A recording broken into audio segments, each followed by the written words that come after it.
Oh, yeah. You can feel the energy in the room right now, can't you? It's fired up. Oh, yeah. Fired up. Oh, yeah. It's not going to come to a grinding halt once our guest comes on, though. No, not at all. Yes, not at it all. will. Not at all. The man who put the word up in Kupperberg. Sir John with you, Pint of Comics. Yes. Special fancy guest host. That's right. I'm wearing my Grinch, what do you call hockey jersey? Sure. King of the Nerds, brother. King of the Nerds. We call you King of the Merds here. Really? Because of the one time I stumbled over that. Yeah, well, that's your own dyslexia problem. But it's Mitch Halleck, producer extraordinaire of Terrificon and Mohegan's Son's other show, Connecticut GamerCon, coming your way in March. Not that you're stomping all over our actual guest on the phone tonight. Do you need more than me? Yeah. Oh, well, who would that be? That's the irascible Paul Kupperberg. Oh, we couldn't get shaken tonight? No, we couldn't get shaken tonight. Oh, all right. We got the backup. Hello, Paul. Hello, Mitch. How are you? I've been better, Paul. I've been better. Oh, that's the worst Ringo impersonation I have ever heard. That's my normal voice. What are you talking Oh. about? Oh, what are you doing, John? I'm cracking them up. Put your pants back on, John. We have a guest here. I don't have an engineer. It's just me. And what about me? That's the second time I've been disrespected. You're just filling a chair tonight. Wow. I thought that's what Paul's job is. No, Paul's the actual guest. Paul's actually done some work. Let's tell people what Paul's actually done. I think we should have Paul tell the listeners. No, don't do that. We only got an hour. Yeah, well, Paul, how are you tonight? Welcome to Pint of Comics on the fine WESU 88.1 FM in Middletown, Connecticut.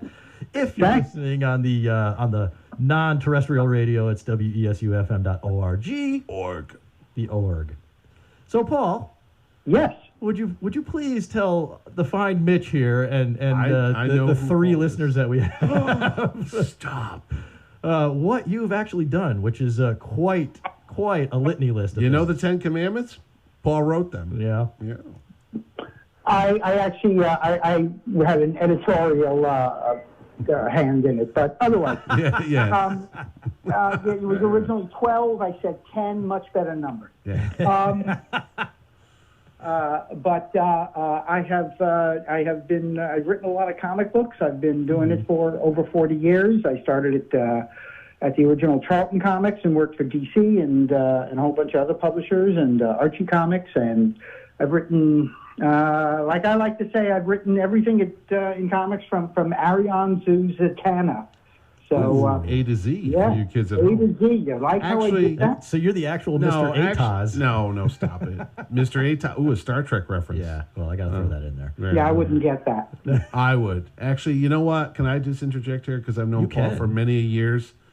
He's being very modest. Paul is actually one of the greatest writer-editors in DC Comics history. He's done everything. He just glossed over, he said Arion to, he's been on Vigilante, Supergirl, Doom Patrol. Sure. The kids tie-in stuff. I knew him when I was a kid. The He-Man comics, the Superpowers comics were based on a bunch of toy lines there. Yeah. And no, from soup to nuts, this guy's done it all. Soup to nuts, A to Z. And he has the historical significance in my life as being the reason why I stayed after school one day, because we were told in Catholic school, St. Brendan's School in New Haven, Connecticut, on Ellsworth Avenue. If you read comics written by Jews, you're going to hell. There's that too, but they said that was a skit you were doing, or no. The nuns. None of this, none of that. The Catholic nuns that I had told us we could not read comic books, and we had to read prose. We had to read a novel, something like that. So I went to the library. Actually, it was the corner bookstore, and I bought.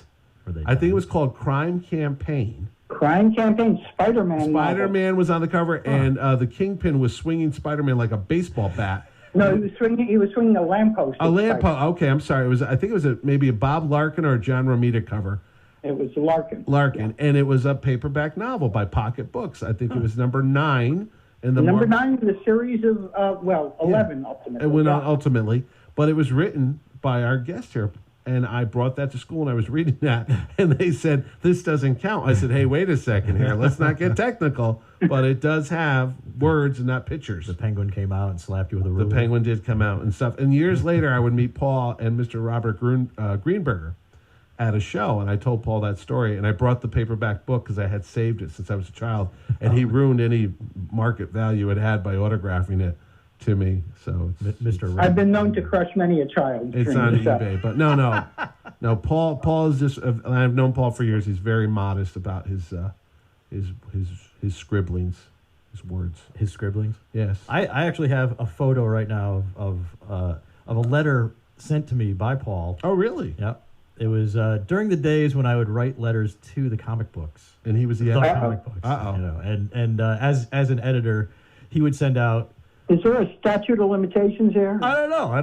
Maybe, but he would send out the promos or the previews of the black and white.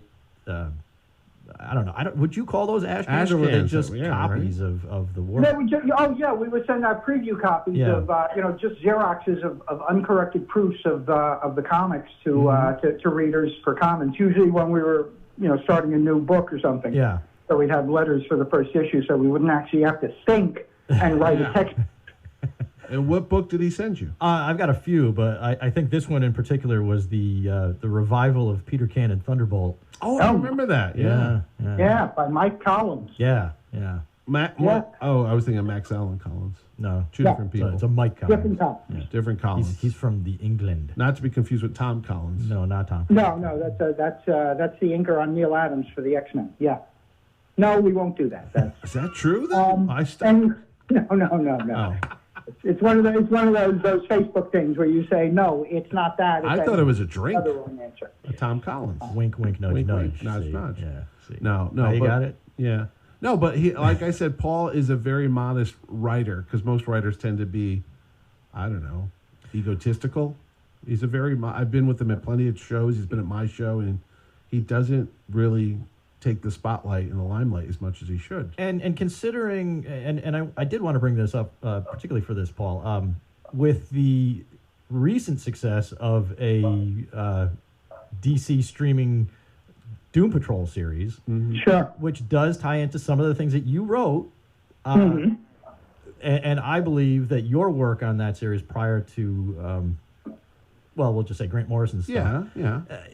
I can never forget some of those bits that you wrote, especially in that very first issue of the reboot. Well, not reboot, but the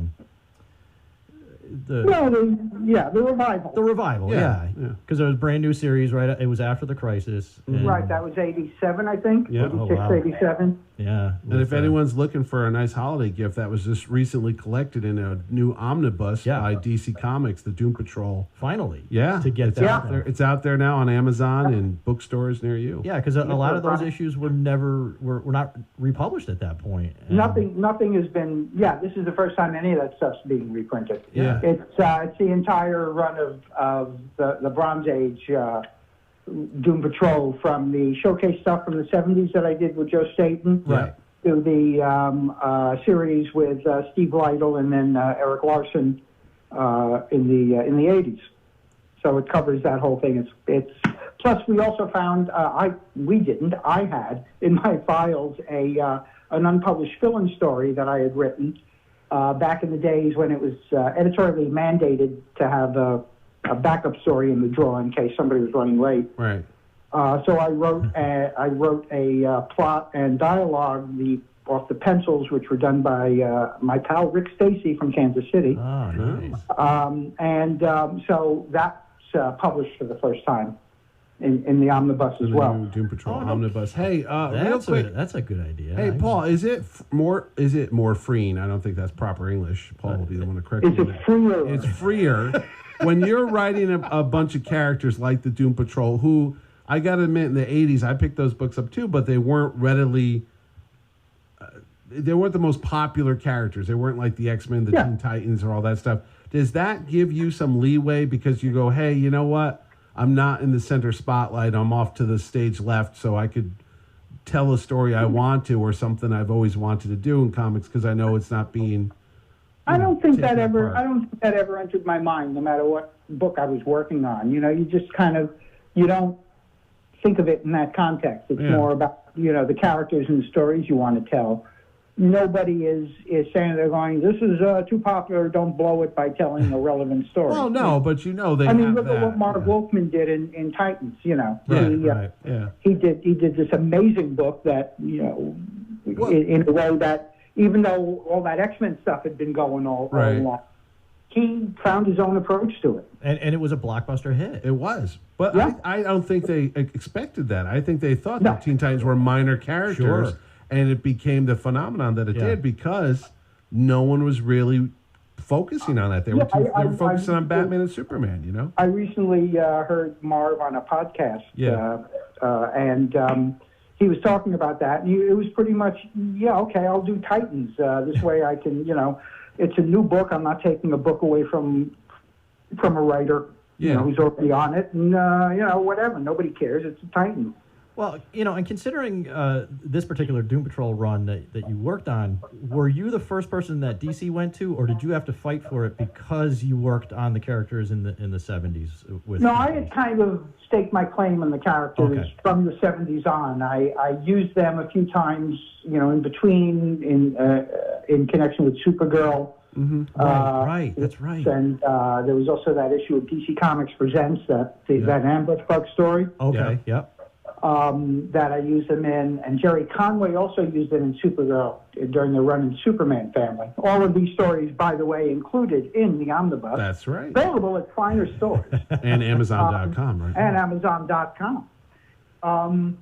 So, I had kind of been the Doom Patrol. I don't think anybody else cared about the Doom Patrol. Yeah. Well, no, honestly, if I went back and picked up the Arnold Drake original series from the 60s, did they start on their own, or were they a spin-off from, like, Strange Adventures? Nope, they were, they first appeared in My Greatest Adventures. My Greatest Adventures, that was it. And then after, 5 or 6 issues, the numbering stayed the same, but the title switched over to Doom Patrol. Right. Now, Drake this is before the X-Men came out, the Stanley, and it's always one of those things, there's, like, the comic book history, they almost parallel each other. Like, Drake starts and then Stan and Jack do their X-Men not soon after. Well, I mean, the similarities are there, so. Doom Patrol came out first by about 3 or 4 months. Right. And it is unlikely that there was time. I mean, knowing the way both companies worked, Marvel worked pretty tight deadlines, pretty close to the chest.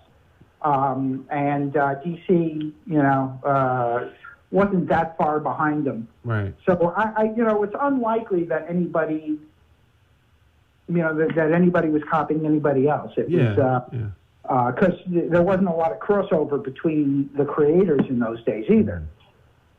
You didn't go from Marvel to DC. You worked at one or the other. Right. It's not like Arnold Drake was having a beer with Stan Lee one night and said, "Hey, I've got an idea for some teenage angst superheroes." Right. Right. That type of thing. But it came so about it's not that. like today, is what you're saying. No. Yeah, just a coincidence, and Swamp Thing, Man Thing, things happen. Yeah. It does happen, and and in the case of Swamp Thing and Man Thing, it was two friends who were they were literally working in the same room, on their various swamp creatures, just accidentally. Right. And Paul, I gotta say this. Paul is one of the people that made some insight to me as a comic book fan and person who does comic book conventions. He said, I think you said, the magic age for the comic book reader was about 11 or 12 years old? Was that for me, I don't think it's completely original with me, although in my head it is, so I didn't hear about it. But anyway, I always say the golden age of comics is 11. Right. But as a writer, though, you're never writing down. You're not condescending. You're writing to an adult audience or somebody who is a little bit more sophisticated. I don't know what it's like to be 11 years old nowadays, but I know as a kid, when I was reading comics in 79, 78, and I picked up your stuff and things like that, I always had respect for the material because I always thought it was very, like even science fiction at the time, almost intellectual, new ideas, new planets, new theories, new universes, all that type of thing, Again, you're not really thinking about that stuff when you're writing. You're just kind of like going with the flow and writing the stories. And it's a matter of when you're doing it. When I first started, in 1975, DC was still lagging well behind, Marvel in the whole characterization thing. Yeah. Superman was still pretty black and white and flat, despite attempts to change that. And so by the time I got to, my first attempt at Doom Patrol, I look back at it now and it's like, that's written by a 22-year-old who doesn't know. Were you writing what you wanted to read? I mean, what did you read? Sure. What did you read growing up? I mean, you were in the 50s, so you had to deal with a lot of that fluff comics, I'd call it. Well, I was born in 1955, right. And I was surrounded by comic books. I had my older brother, a couple of years older than me, yep. And my uncle, who lived in the next building, was only 10 years older. So there was always comic books around. I don't remember them not being there. Yeah. But I remember I was conscious of them. Some of the Mouse and Duck stuff. From the late 50s, 1960-ish. The first comic book I read and followed, well, I didn't follow it, but because I was picking up coverless back issues from a used bookstore down the block, but was Wonder Woman. It was Bob Hanniger and Ross Andrew and Mike Esposito's Wonder Woman from the late 1950s, when it was truly a kid's book. I mean, Bob was doing these kind of fairy tale stories by that point. Wonder Woman had lost her feminist edge, and Bob, had gone through this cycle where he turned it, when he took it over, when Molson died. Yeah. It had gone to kind of a romance book, and then this and that. And finally, by the late 50s and early 60s, when Ross Andrew took over penciling, Bob just kind of made it into this kid's fairy tale book. She was meeting mermen and merboy and bird boy and genies and dragons, and there was Wonder Girl and Wonder Tot. Yeah, wasn't that though what's going on in Superman at the time? And Superman wasn't much. Yeah, it wasn't much ahead of that. Most of the stories were Superman fought guys in suits. Yeah, and a lot of the stories were concerned about him keeping his secret identity secret from Lois. Right. It was kind of like it was brilliant. It was brilliant marketing at the time. I mean, 1960 was a crazy, stupid, naive time. Yeah. And Mort Weisinger, the editor of the comics, was, he had kids that age, and he brought comic books home to the burbs and handed them out to the neighborhood kids, and said, "What do you want to see?" Yeah. And, so he was playing right to his audience. That was his market research then. We want to see Batman and Superman crammed into one person. Yeah, we want to see them, a fat Superman versus a Flash with a big head. Composite Superman? Are you kidding me? Yeah, right. A rainbow Batman. It's one of my favorite. It's one of my favorite. And Batman's flying in space in a rocket ship fighting dragons. When they republished some of those things, and it was in the early 70s. They're insane. The big 100-page Superman. Yeah. And those Batman stories were just nuts. They're out there. I know. Certain things. Jack Schiff was the editor, and it always seemed like it should have been the other way around. Yeah. Walt Weisinger should have edited the down-to-earth, fighting guys in suits Batman. Yeah. And Jack Schiff should have edited the science fiction-y Superman. Right. But it didn't work that way. But Batman, by the early 60s, mid-60s, it was struggling. And that's when they handed it off to Julie Schwartz, and he came up with the new look, Batman, which was, written by, once again, Bob Kanigher did those. No, that was that was Gardner, Gardner Fox. But and Carmine and Santino on the art. But it was just a very innocent time, and it took, I recently tried to reread early FFs. Yeah, I know you were saying. Yeah, and it was like, holy, it's a struggle. What the heck do I remember? I remember reading the first issue to my son when he was about 8 or 9, and a 8 or 9 year old little boy said, "Wait a minute. The Thing is walking inside a giant whale thing with an atom bomb strapped to his back in the middle of Manhattan. What are you, crazy?" And my son, I'm like, "Wait a minute, you're 8 years old." And he wasn't buying it. He's like, "These kids must have been really dumb back in the 60s. I'm like, what? There's all the talk about the maturity that Stan brought to these things. Yeah. And it wasn't maturity. I mean, No, you know, it wasn't, no. The FF was never like, this is a real American family. No, this is a bunch of 8-year-olds. Yeah. You know. Well, you know what? This week it came out. They said somebody at DC or one of the execs said that the reason why they're having so much trouble when it comes to making a Superman movie, is they don't know what to do. They don't know what to do with them. And I sat there and go, wait a second. They did a great Captain America. They knew what to do with that guy. He was just a simple Boy Scout with his naivete, who really is a 1940s character. With those moral and brought into modern times, and people loved it. Why can't you do that with Superman, an immigrant who basically? Here's what you do with Superman. Tell me, Paul. Superman, truth, justice, yes, and the American way. Wait a minute, Paul. We can't have the American way. You can. Not really. What's American way? The 50s American way? Is it supposed to be some type of political message? Don't get weird. No, I'm just saying that's the struggle I think they have, is because they're afraid to say anything because, what are you saying? Well, it's got to be like 50s now or 40s? Well, that's the thing. Is like, what's American? 1950s. Yeah. Huh? We're surrounded by, a 1950s political mentality. We know it's so funny. I remember the TV show Happy Days when it came on as a kid. I was like 8 years old. And that was in the 70s. So it's 20 years after the 50s. And I looked at my mom, who grew up back then, and I said, was this what it was like? And she's like, no. What do you mean? Go watch the Blackboard Jungle. Yeah, she goes, it wasn't happy. We weren't happy. We were struggling to get through every day. What makes you think that it was all like, hey, cool, baby. Let's go to the sock hop. Hey, the 1950s was, the 1950s. Paranoia, struggle, communism, I think the Twilight Zone hit it better. Yeah. They just kind of gloss over that stuff, It's like Grease. No, it's not. It's not.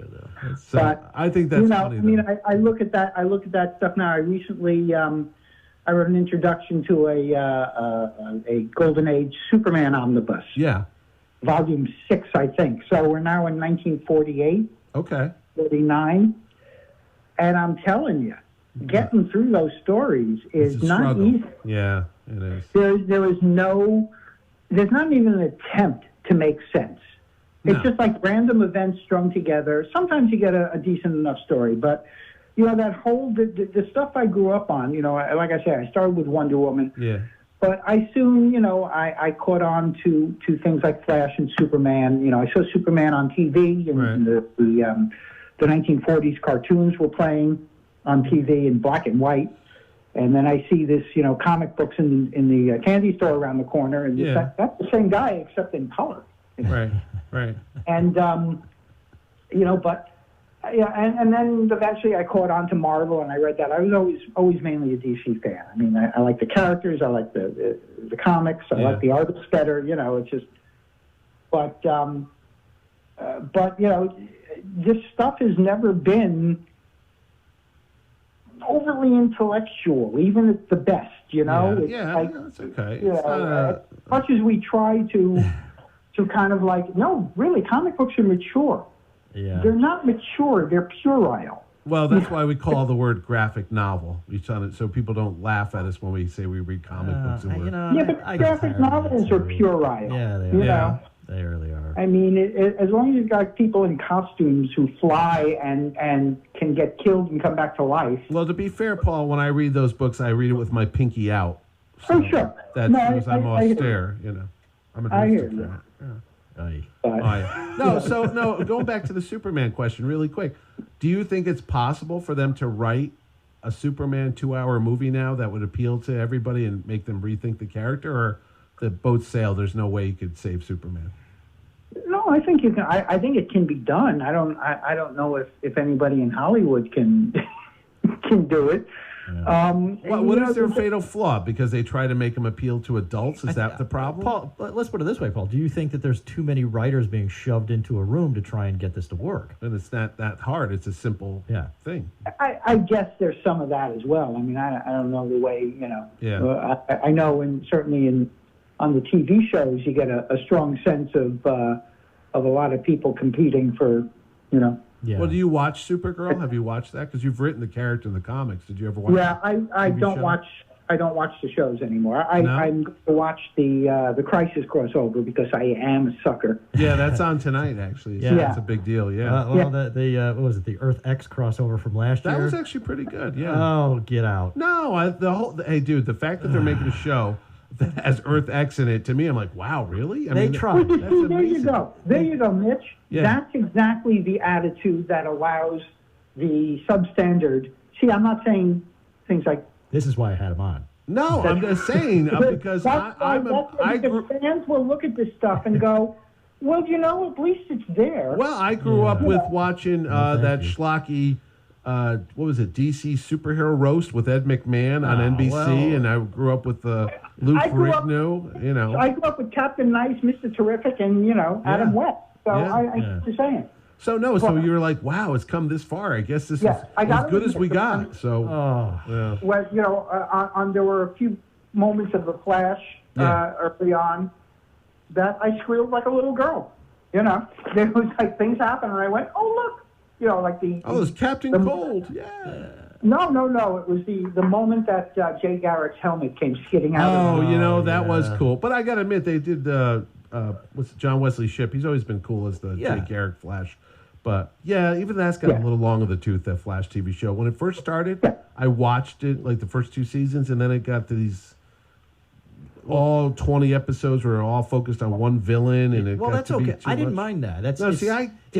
I like the more one-off episodic episodes. Well, they could do if they wanted to, they could do that kind of thing. But I think what they're doing now is that they're following a model that was built up by Agents of S.H.I.E.L.D., where half the season is one story and the other half is another story, and there's an overarching plot that goes on for the whole season. The big bad. Yeah. Well, Paul was around in the 80s when DC started doing Camelot 3000. They started the miniseries. Paul was there waiting for the last issue. No, I mean, but I wrote the first comic book miniseries ever. Superpowers? No, it was the World of Krypton. World of Krypton. Oh, that's right, World of Krypton. Paul was the. Now, how did that happen? They came up to you and said, "Listen, we have a couple issue arc, and that's it, and a standalone." And no, it was originally supposed to be a 3-issue arc in Showcase. okay, They had revived Showcase in the mid '70s, which is where the Doom Patrol and Power Girl, and then Showcase 100. So between me and Paul Levitz, we took care of that run. Mm-hmm. But the Showcase was canceled, and the World of Krypton arc had already been drawn, so they shoved it in a drawer.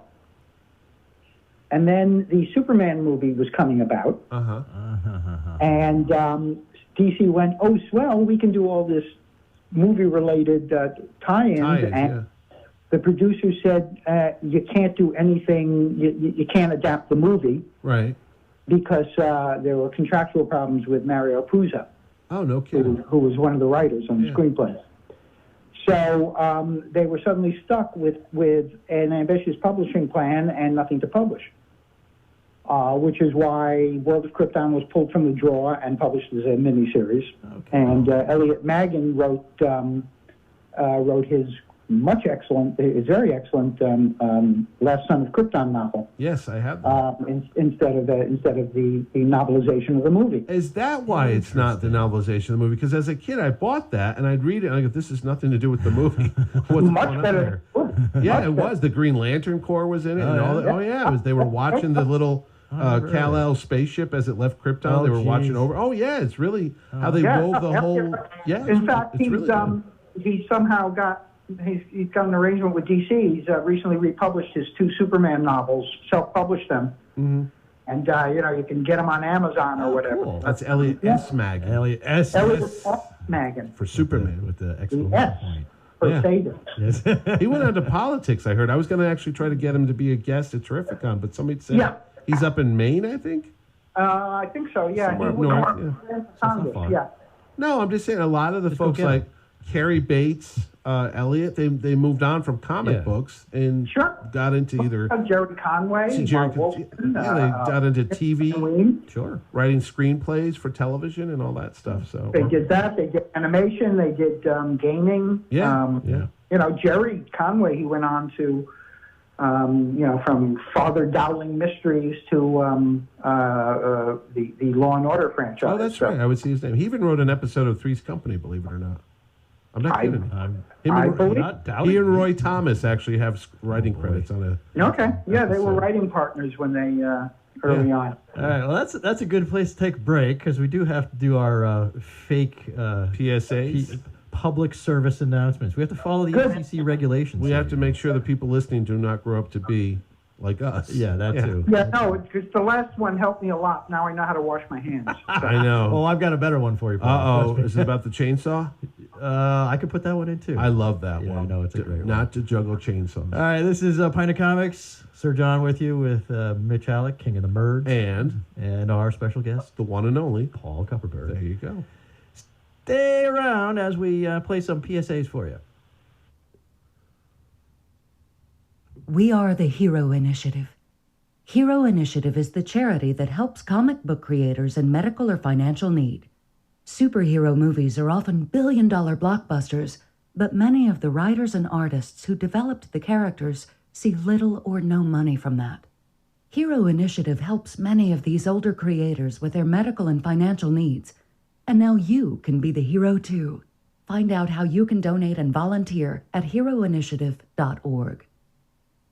Hey, I'm Jackie. And I'm Keith. And we're producing the Charlton Comics documentary. Charlton Comics, the movie. And whatever you do, don't listen to this show. Comics, I mean, really? Like, watch There's your so many hands. other things out there, like the Kardashians. Like, they have 6 followers. I mean, this is the bottom of the barrel. The airwaves will be anything but dead as one of rock's most prolific acts, The Grateful Dead, is brought to you by me, Uncle John, every Sunday night at 7:30 p.m. on WESU Middletown 88.1 FM, right after Pint of Comics. We feature live music, interviews, in-studio performances, and a lot more. Again, the name of the show is Dead Air with Uncle John, every Sunday night at 7:30 p.m. Tune in.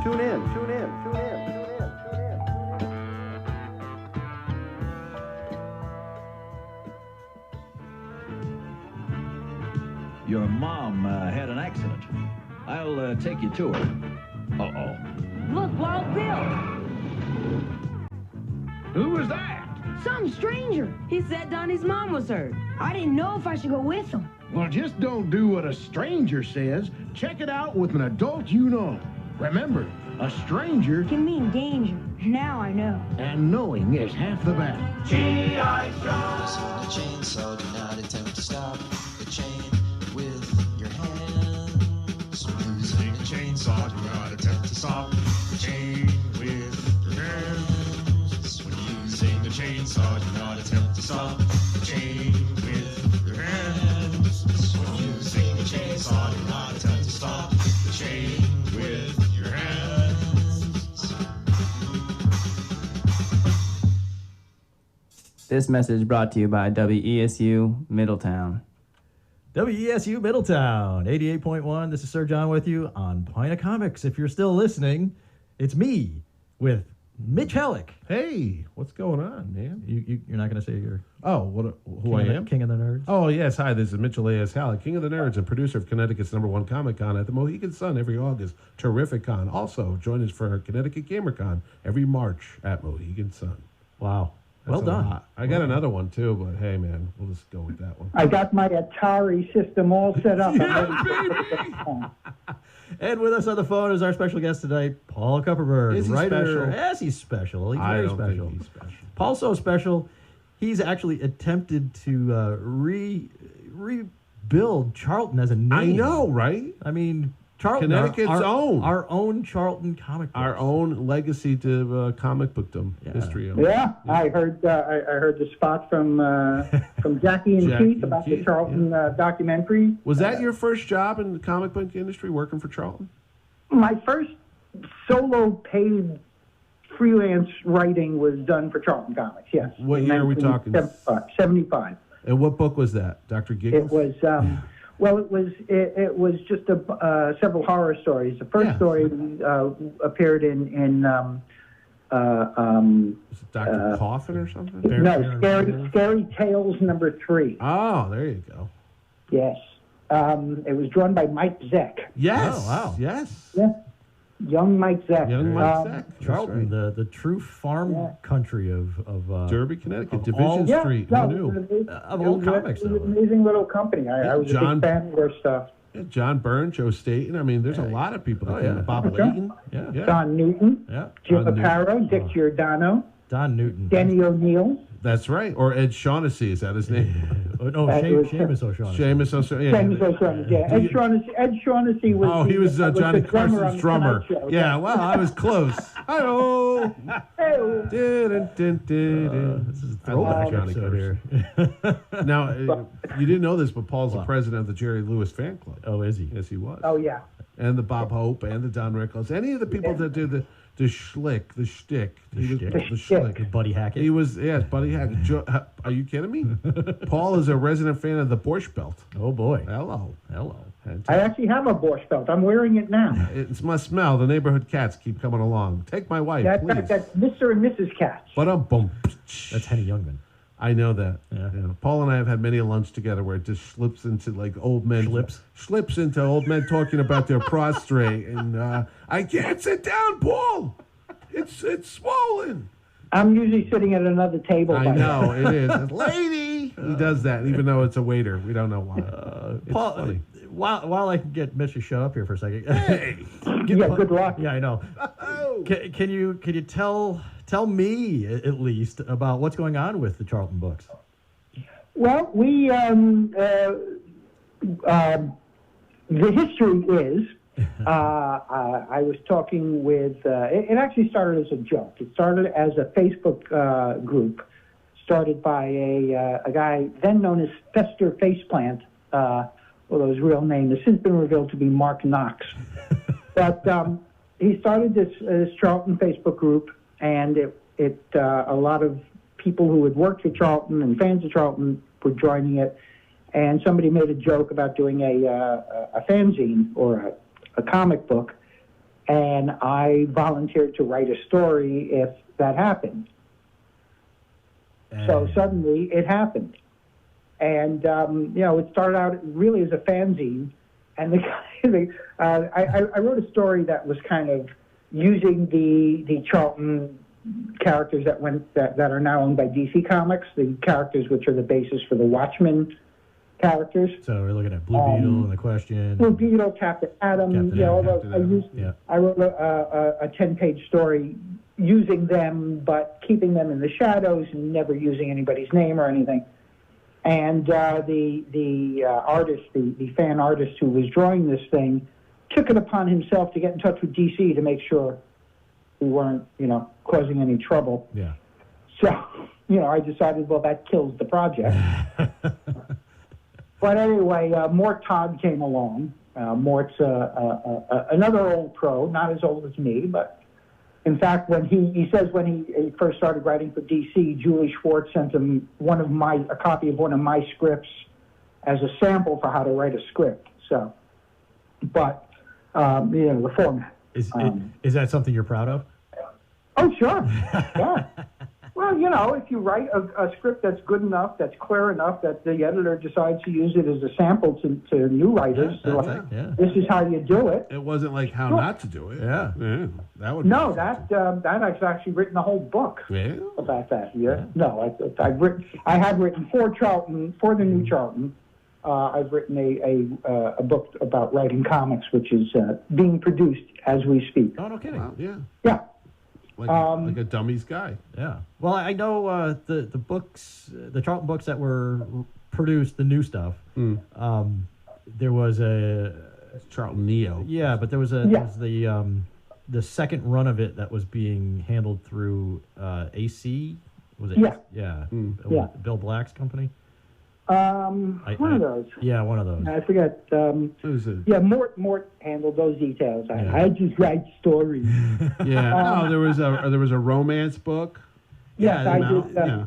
The individual books. I did Paul Kupperberg's Secret Romances. Yeah, that's it. Which is good. Which is available on Amazon.com. Lots of Paul Kupperberg things are available on Amazon.com. There was a Western one shot that was put out. Yeah. Right. Were you part of the entirety of that, or was that? Oh yeah. Mort and I, and then Roger McKenzie, who was a name you might recognize from Daredevil. And Yes. earlier from that, we started around the same time at DC Comics in the mid '70s. Mm-hmm. So we were like both writing for Superman family for Nelson Goodwell. So Roger came on board too as one of the partners, and we just started publishing comics, and we were asking people to contribute stories or to draw them and letter. Well, Mort does most of the lettering and coloring, but people were just like, hey, this is fun. We were just doing goofy, fun stuff. Now, what happened really that put an end to Charlton? Because here it is, the mid '80s. No, I'm just saying the mid '80s is when there's a renaissance of comic books with The Dark Knight Returns, The Watchmen. Over at Marvel, you had The Secret Wars. Everybody's you like, own some Charlton books, right? I own Charlton books. I know what I used to be a subscriber to it when I was a kid growing up in West Haven. I thought I'd go work down the road at Charlton Comics. That was my dream to come true. I don't know. But why didn't? I mean, I know they had some internal conflict with the Santangelo family and all that stuff. But wouldn't you think that if the world is getting into comics, this would be a sweet spot? And in the 80s? Why didn't it? Because the content was bad? They couldn't get any good writers or artists? I think, by the early 80s, they were down to only a few titles and reprints. And then in the mid 80s, they tried a few times to resurrect it and bring back, Charlton Bullseye and a few titles to publish some new, mostly fan material. Yeah. It was just like they had lost the momentum. They didn't have distribution. They didn't have the secret to Charlton's success was probably the mob. No, I kid. No, it's not. I've heard that plenty of times before. They were money laundering operation. They were an all-in-one outfit. They were in Derby, Connecticut. They had a place where the editorial offices were at one end of the building, and the truck to deliver the comics to the newsstand were at the other end of the building. They had a printing plant inside the building. They had a printing plant. They had photo separation. They had production. They had a bowling alley. They had a ballroom. No, it was massive. Yeah, it's where present day the Home Depot is on that site. Yeah. If you go down to Derby Division Street, that's where it is. Yeah. No, I know so they controlled everything, but by then they were no longer, they had all these magazines and paper, they were pyramid books, and they were puzzle books and soap opera digests and they did all kinds of stuff. So and mostly self-distributed. Yeah. Well, I had heard the reason why they sold it off is the land that the plant and the company was on was more valuable than the printing of the books. And they said, hey, it was a real estate thing. Let's just sell it off and make money on the property. Sure. Forget the books. That's what I heard. Let's hope we can get the Charlton Comics documentary finished so we can finally learn the truth. Exactly. Yeah, no, that'd be great, too. Yeah. Because I know they've interviewed everybody from John Byrne to Neil Adams. Some guy named Kupperberg. Yeah, that guy, too. Even a guy named Mitch Halleck was on that. Really? Yeah. Anybody. I thought there would be no documentary if not for me. So, well, what's the funny thing? When I produced a show in Bridgeport, Connecticut, back in 2014, we had our first panel room, and I said one of the topics to talk about was because it was a Connecticut show, and I said let's talk about Connecticut's connection to comic books, and Paul ran the panel that they had there, and I think I'm trying to remember who was there. Was Joe Staten there? Yeah, Joe was there. I think Joe was there, and Roy. And Denny O'Neill was there. Denny was there. And what happened is they did this panel, and Keith will tell you the story that he was walking around the show, and he went to sit down. He's probably wearing the same T-shirt he does. Yeah, he probably was, but he sat down in the room just to rest his feet, actually.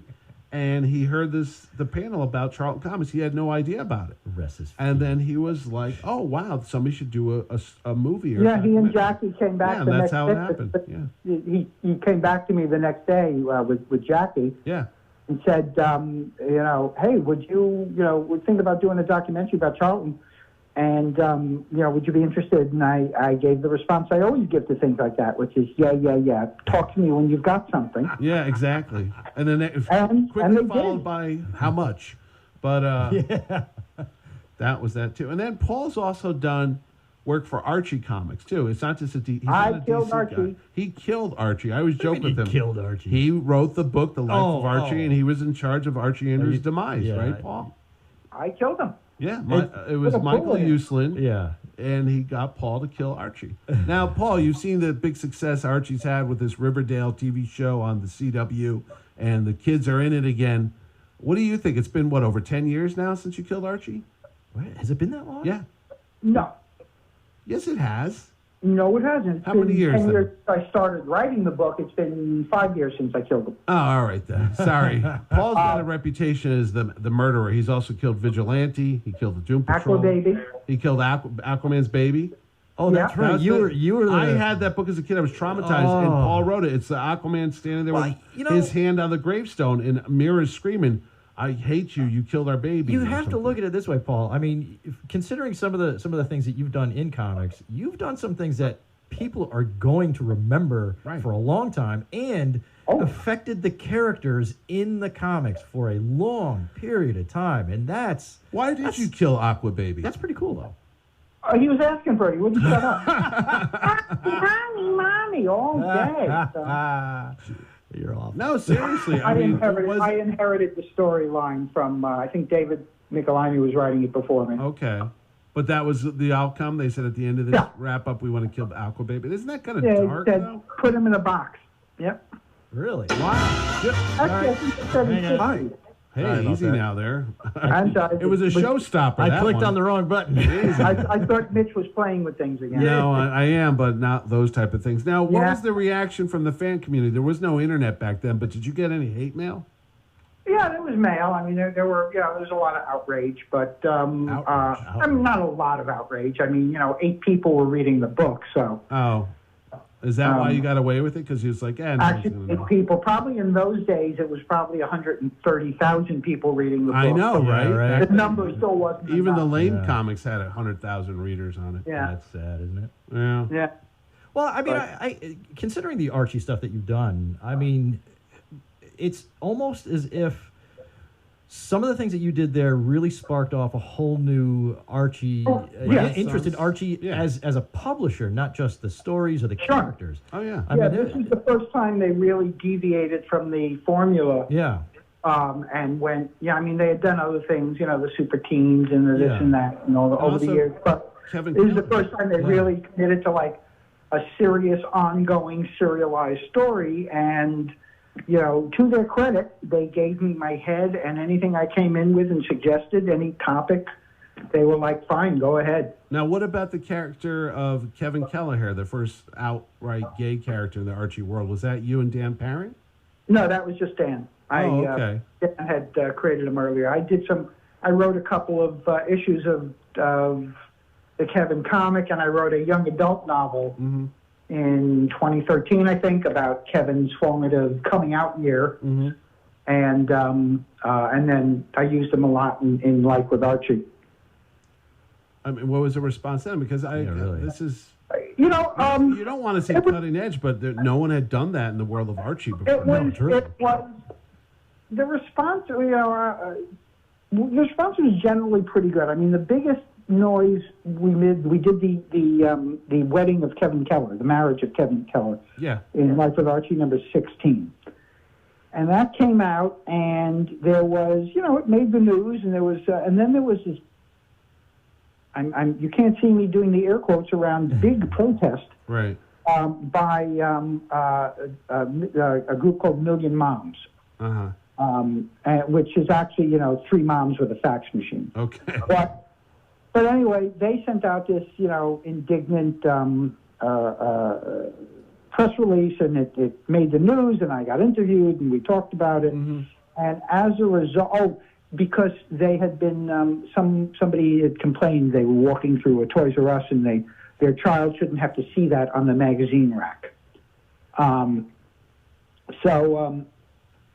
Anyway, as a result of that, that became the first comic book in the history of Archie to sell out its print run. There you go. Really? It backfired on whatever they were hoping to accomplish. A sellout at Archie. Yeah.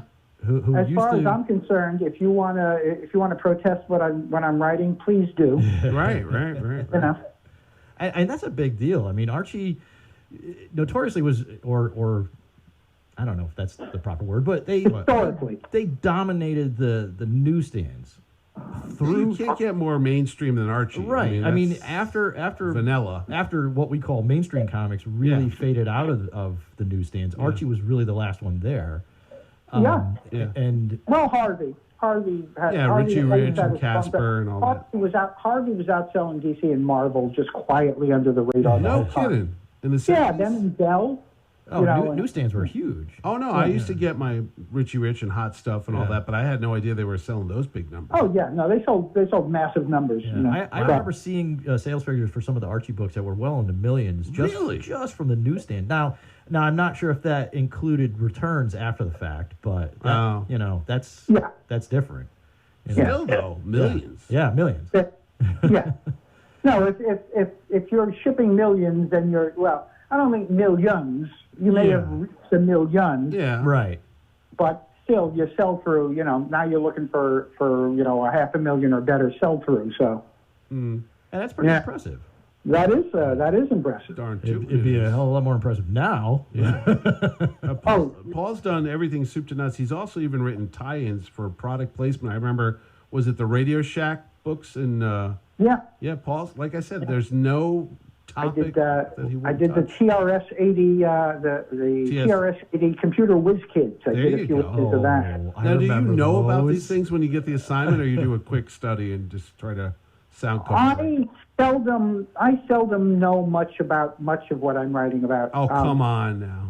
No, listen. On things like that, there really wasn't a lot to know about computers in those days. Yeah. But there are things. It's like I have written.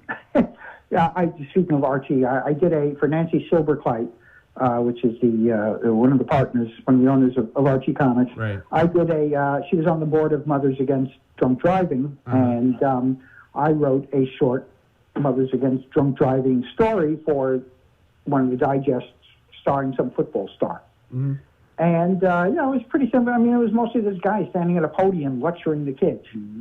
Right. So I meet her I talked to her at the Christmas party that year, and she's thanking me for the great job on the story, and starts talking about this football player. And I say, I'm sorry, I know, I've never heard of this guy before I wrote the story, and, I don't follow sports, so I don't know what you're talking about.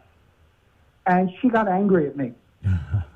How could you write this story without knowing? It didn't matter. Yeah, this guy was just a name. This guy was just a name on a character, Yeah, but it's what you do. I remember times when I had written. I also write prose, short stories, and I've written stories tying into Star Trek and Doctor Who and things like that. Uh-huh. And I did a Doctor Who story. I knew nothing about Doctor Who. I mean, this was back before the new Doctor Who. Yeah, they're talking like Tom Baker and all the Peter. Yeah, so this was one of the old thing, and it's like, what do you do? Well, you go online and you watch an episode, and if you can't pick it up from that, you shouldn't be in this job. What do you think about some of the criticism people have that only people that are of a certain type of persuasion or culture or color, they're the ones who write a character, because somebody like you wouldn't have any idea what it's like to walk in someone's shoes? I mean, do you buy into that, or you think it's a writer's job is to... I also don't know what it's like to be born on the planet Krypton and fly. I managed to write Superman. Yeah. So that Supergirl. So that argument has no weight with you. It doesn't hold water. No, I mean, I think in the course of my career, I have written some very strong and very well-defined women characters. Mm-hmm. Supergirl, Power Girl, Lady Shan in the Arion comic. When I did the new Doom Patrol in 1977, I created a team. Remember, 1977. Think about the diversity in comics in those days. I created a team that consisted of two women, one of whom was subcontinent Asian. Yep. The other was Russian, and two men, one of whom was black, and the other was a robot. Right. Yep. So it's very forward thinking at that time. So. Yeah, but I'm saying, this is what writers do. Yeah. Writers inhabit other people. We're like actors, except more flexible because, I can put on blackface in a way. Oh, that came out so wrong. Yeah. But you know what I mean. Like, Please direct all emails to Paul Kupperberg at gmail.com. Yeah. As opposed to an actor. Right. Right. So no, that argument doesn't hold any weight. I think we are in an age, and this is the old man yelling at the clouds. Yes. But I think we've got to this. Political correctness has reached a level of ridiculous. You can't. I can't. Well, I can't hold my tongue. It's just get real. Look at the world around you. You're not going to be swathed in cotton your whole life.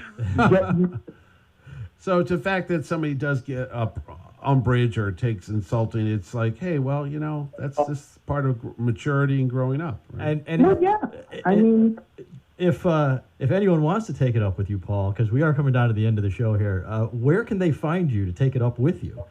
Well, I'm on Facebook and Twitter, and I can also be found at paulkupperberg.com. Mm-hmm. Oh, you got your own website. And like I say, you can find a lot of my stuff on Amazon, or you can check me out at crazy8press.com or at morttodd.com, which is the Charlton Neo Comics site, which is my stuff plus a whole load of other great stuff, including a lot of reprints that Mort's been putting out lately of the old John Severin Westerns and things like that, Ditko art. So. And shameless plug, he's the permanent guest at Terrificon. No, seriously, he's been at every one of them. So I can't get rid of the guy. He keeps finding those breadcrumbs every time I try to throw him off to the side. I got a little pup tent and I sleep outside. He does. He's like, is Mitch here yet? No. All right, wake me up when he gets here. Make me up in August. Paul, thanks a lot for coming on to Pint of Comics. My pleasure.